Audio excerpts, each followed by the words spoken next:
আসসালামু আলাইকুম প্রিয় শিক্ষার্থীরা।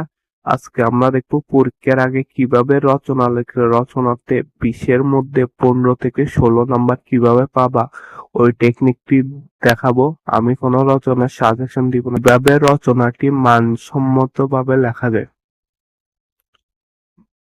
বাংলা রচনার ক্ষেত্রে আমাদেরকে যে জিনিসগুলো ফলো করতে হবে, প্রত্যেকটা রচনা লেখার সময় আমাদেরকে একটা জিনিস খেয়াল রাখতে হবে। প্রথমত যেখানে এখানে দেয়া আছে ভাষা আন্দোলন, এই ভাষা আন্দোলনটা লিখবো। মনে করেন রচনা থাকে 11 নম্বর প্রশ্ন বা 11 নম্বর প্রশ্নের উত্তর দিয়ে নিচে দিয়ে ভাষা আন্দোলনটা একটু বড় করে লিখে এর নিচে একটা দাগ দিব।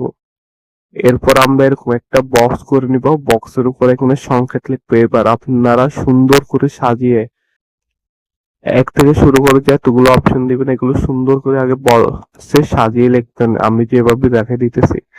কারণ এটি দেখলে স্যারেরা আপনাদের রচনাটা পড়ার আগে সংকেতগুলো দেখলে স্যারে বুঝে যাবে আপনি ভিতরে কি লিখছেন।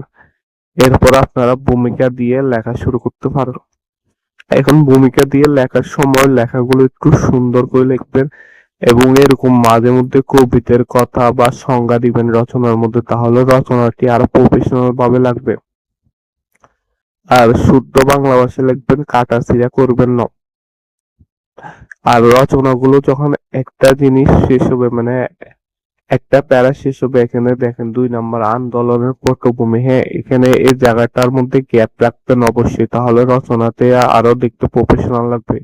এরকম গ্যাপ রাখি দিবেন। আর এই 4 নাম্বার 5 নাম্বার এগুলো দেওয়া লাগবে না, শুধু এখানে টপিক গুলো দিবেন। তারপর আর টপিক গুলোর পরে নীল কালি দিয়ে নিচে দাগ দিয়ে দিলে আরো সুন্দর লাগবে। আপনাদেরকে একটা টিপ শিখিয়ে দিই, আপনারা প্রথমে সংক্ষেপে অনেকগুলো লিখে রাখবেন, মানে 14-15টা লিখে রাখবেন। লাস্টে যদি সময় না থাকে 8-10টা ব্যাখ্যা দিয়ে দিবেন, তাহলেও নাম্বার দিবে, নাম্বার কাটবে না। কিন্তু আপনারা এরকম সিরিয়াল নাম্বার দেওয়ার দরকার নাই, প্রথমে দিলেও লাস্টে দেওয়ার দরকার নাই, তাহলে আপনার রচনাটিতে কমপক্ষে আপনাকে 15 থেকে 16 নাম্বার দিতে স্যাররা বাধ্য থাকবে। এ ছিল আজকের মূলত একটা ভিডিও। আমরা রচনা কিভাবে লিখতে হয় তার ব্যাখ্যা দিয়ে দিলাম, আপনারা আবার দেখে নেন আপনার রচনাটি কিরকম করে লিখছে। প্রথমে রচনার নাম, এরপরে সংক্ষেপে রচনার বিষয়গুলো, আবার এই বিষয়গুলো একটু সাজিয়ে লিখবেন। ভূমিকা, তারপরে কি হয়েছে এগুলো, আর ভূমিকাটার উপসংহারটা একটু প্রফেশনাল ভাবে লিখবেন, তাহলে আরো সুন্দর লাগবে। তবে রচনাটা লিখলে আপনারা কমে 15 থেকে 16 নাম্বার পাবেন। ধন্যবাদ সবাইকে এবং পরীক্ষার জন্য সবাইকে শুভ কামনা রইল।